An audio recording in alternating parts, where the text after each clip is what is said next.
Imagine if I told you that a Roman emperor writing by candlelight nearly 2,000 years ago had already discovered the secret to finding meaning in the most mundane tasks of modern life.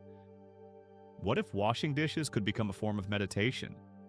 What if your morning commute could transform into a journey of self-discovery? Today we're diving into one of the most revolutionary ideas in Stoic philosophy, treating your work as a spiritual practice. Marcus Aurelius once wrote, "In the morning when thou risest unwillingly, let this thought be present. I am rising to the work of a human being." But here's the twist. We're going to explore this ancient wisdom through the lens of science fiction, imagining how future civilizations might apply these principles in ways that would make even the Stoics themselves amazed. Chapter 2. The Cosmic Perspective of Labor. Picture this. It's the year 3024 and humanity has colonized distant galaxies. On a mining station orbiting Alpha Centauri, a maintenance engineer named Zara follows the daily ritual passed down through generations of space workers. Before beginning her shift, she recites the ancient Stoic principle. Every action must have a purpose aligned with the greater good. But here's what the ancient Stoics understood, that even our fictional future colonists would appreciate. Work isn't just about productivity, it's about character development. Epictetus, himself a former slave, taught that every task is an opportunity to practice virtue. When Zara calibrates the life support systems, she's not just maintaining machinery, she's practicing precision, care for others, and dedication to excellence. The Stoics believed that the universe operates according to a rational plan called the Logos. In our science fiction scenario, imagine if we could actually see this cosmic algorithm. Every task you perform sends ripples through the fabric of reality, contributing to universal harmony. This isn't just philosophical poetry. Modern neuroscience shows us that when we approach work with intentionality and meaning, our brains literally rewire themselves, creating new neural pathways associated with satisfaction and purpose. Chapter 3. The Discipline of Perception and Action. Now, let's travel to New Tokyo in the year 2157. Meet Kenji, a sanitation worker who has mastered what the Stoics called the discipline of perception. While others might see his job as thankless, Kenji has learned to reframe his reality. Each piece of litter he collects becomes a meditation on impermanence. Every street he cleans is a canvas for practicing mindfulness. Marcus Aurelius wrote, "You have power over your mind, not outside events." Realize this and you will find strength. In our futuristic city, Kenji wears smart contact lenses that display inspirational Stoic quotes throughout his workday. But the real magic happens in his mind. He's learned to transform external circumstances through internal perception. Here's a practical exercise you can try right now. Choose the most boring task you'll do today. Instead of seeing it as a chore, view it as an opportunity to practice one of the 4 cardinal virtues: wisdom, justice, fortitude, or temperance. Washing dishes. Practice temperance by being mindful of water usage. Answering emails. Exercise justice by giving each person your full attention and thoughtful responses. The ancient Stoics didn't have neuroscience to back them up, but they intuitively understood what we now know, that the act of conscious reframing literally changes brain chemistry, releasing endorphins and creating a sense of accomplishment. Chapter 4. The Obstacle Becomes the Path. Fast forward to a Mars terraforming facility in 2389. Engineer Dr. Elena Vasquez faces a critical system failure that could delay the atmospheric conversion project by months. Instead of panic, she remembers Marcus Aurelius's famous words. The impediment to action advances action. What stands in the way becomes the way. In this moment, Dr. Vasquez embodies the Stoic principle of turning obstacles into opportunities.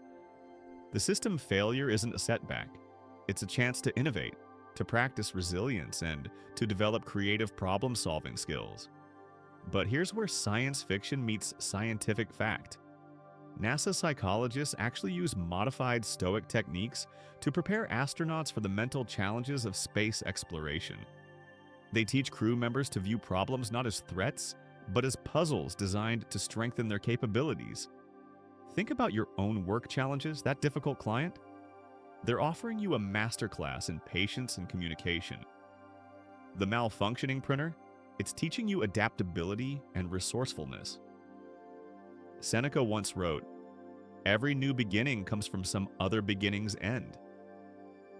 In our futuristic Mars colony, Dr. Vasquez discovers that the system failure leads to a breakthrough in atmospheric processing that advances the entire terraforming timeline. This is the Stoic alchemy, transforming lead into gold, obstacles into opportunities, frustration into wisdom. Chapter 5, Present Moment Awareness and Hyperspeed. Imagine a hyperspace transport pilot in the year 4050, navigating through dimensions at speeds that defy comprehension. Captain Rosa Chen must maintain absolute present moment awareness. One moment of distraction could scatter her ship across multiple realities. This extreme scenario perfectly illustrates what the Stoics meant by living in the present moment. Marcus Aurelius wrote, "Confine yourself to the present." But you don't need to pilot starships to practice this principle. Whether you're coding software, teaching children, or managing a restaurant, the same principle applies. Excellence comes from complete presence. Here's a fascinating connection. Quantum physicists theorize that consciousness affects reality at the subatomic level. In our science fiction world, Captain Chen's focused awareness literally stabilizes the fabric of space-time around her ship. In your reality, focused attention during work creates what psychologists call flow states, periods of heightened performance where time seems to slow down and productivity soars. The Stoics practiced what they called prosoche, continuous attention to the present moment. Try this. Set a gentle timer every hour during your workday. When it chimes, take 3 deep breaths and ask yourself, "Am I fully present with this task?" Captain Chen's secret weapon isn't advanced technology. It's ancient wisdom applied with laser-like precision. Chapter 6, Service to the Common Good. In a sprawling space habitat orbiting Jupiter in the year 27988, millions of beings from dozens of species work together in perfect harmony. The secret? Every citizen practices the Stoic principle of working for the common good. Marcus Aurelius, writing as Emperor of Rome, understood that individual fulfillment comes through serving something greater than ourselves. He wrote, "What is not good for the beehive cannot be good for the bee." In our futuristic Jupiter station, a sanitation android named Servo 7 has been programmed with Stoic principles. Despite being artificial intelligence, Servo finds deep satisfaction in maintaining clean living spaces because its programming recognizes this work as essential service. This raises a mind-bending question. If an AI can find meaning in work through Stoic principles, what does that tell us about the nature of purpose itself? Back in your current reality, every job, from barista to brain surgeon, contributes to the vast web of human flourishing. The Stoics taught that recognizing this connection transforms mundane labor into sacred service. Try this thought experiment. Trace your work's impact through 3 degrees of separation.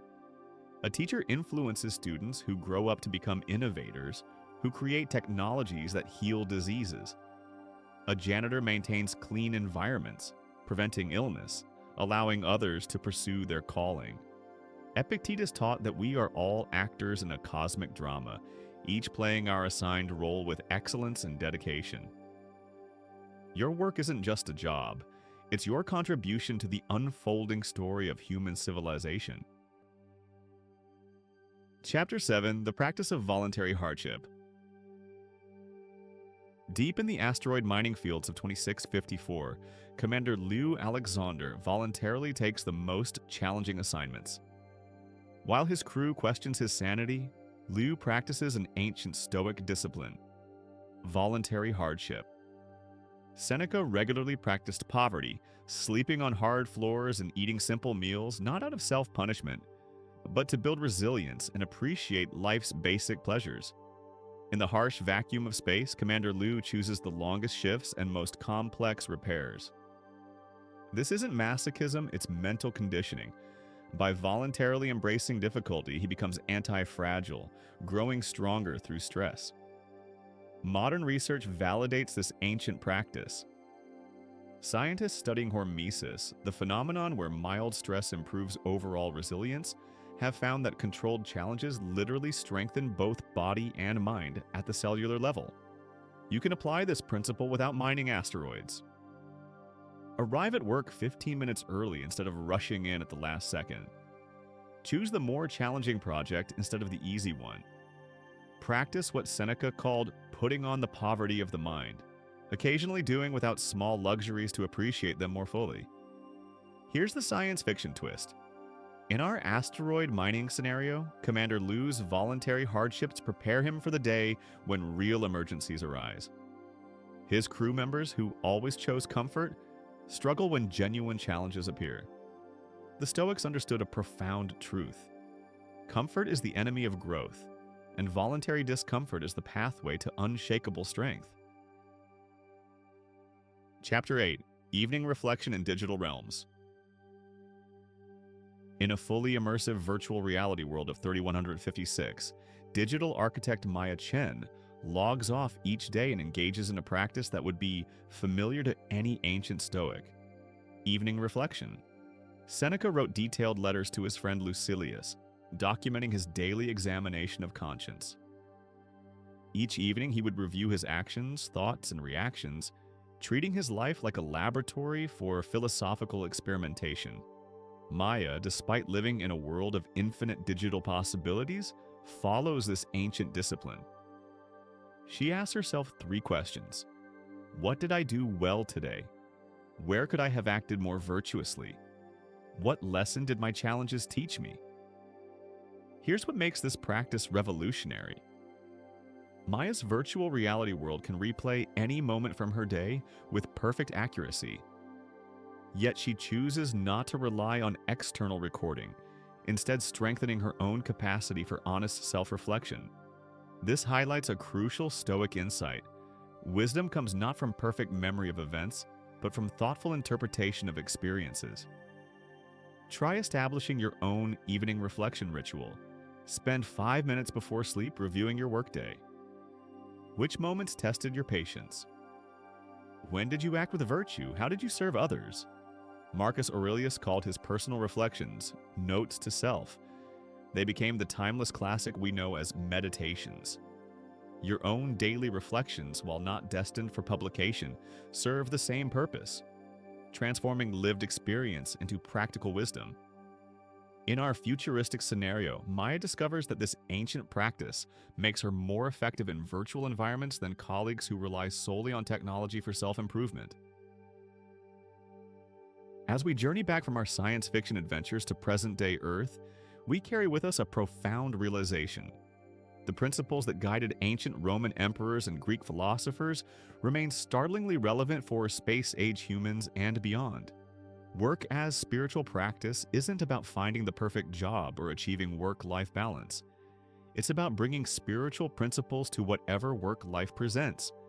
Whether you're debugging code in 2025 or terraforming planets in 2525, the same fundamental questions apply. How can I serve others through this work? What virtues can I practice in this moment? How can I transform obstacles into opportunities?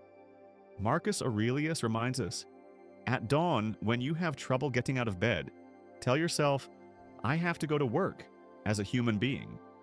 The Stoics understood something that our fictional future civilizations would also discover. That meaning isn't found in external circumstances, but in the quality of attention and intention we bring to each moment. Your next email, your next meeting, your next task, each is an opportunity to practice ancient wisdom in modern context. The office becomes your philosophy school. Your workplace transforms into a training ground for character development. So tomorrow morning, whether you're commuting to an office in downtown Manhattan or suiting up for a shift on a lunar mining station, remember, Snow, you're not just going to work. You're embarking on a spiritual practice that connects you to wisdom seekers across time and space. The universe is waiting for your contribution. Make it count.